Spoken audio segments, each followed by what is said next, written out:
అంబోరుహం జన్మగృహం భవత్యాః వక్షస్థలం భర్తృగృహం మురారేః కారుణ్యతః కల్పయ పద్మవాసే లీలాగృహం మే హృదయారవిందం.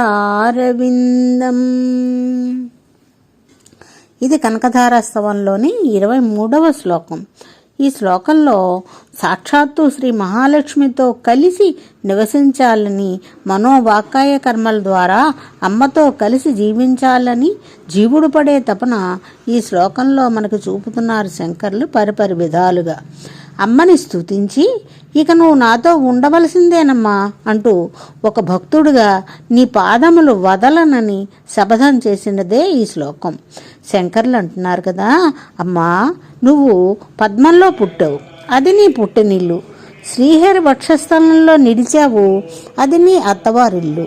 శ్రీ మహారాజ్ఞి అయిన నీకు పుట్టినిల్లు మెట్టినిల్లు కాకుండా ఒక కేళీ విలాసగృహం ఉంటుంది కదా తల్లి, ఆ చోటు ఖాళీగానే ఉందిగా.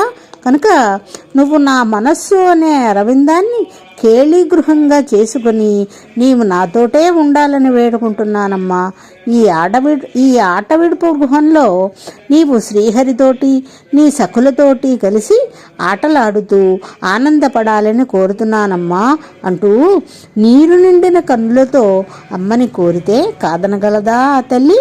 బంగారు గజ్జెలతో మువ్వల వడ్డాణంతో గలగలమని నడిచి చిరునవ్వుతో మన మనస్సునే అరవిందాన్ని అధిరోహించదా?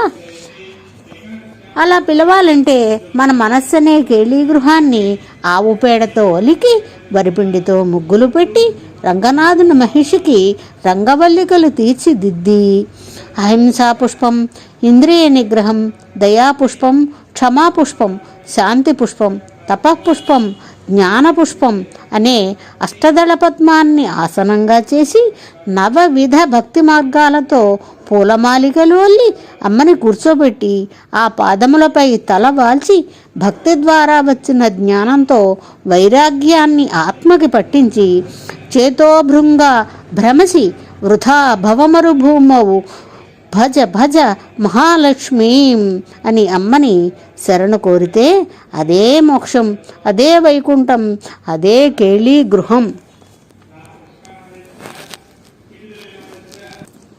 ఇది ధనదా కవచం.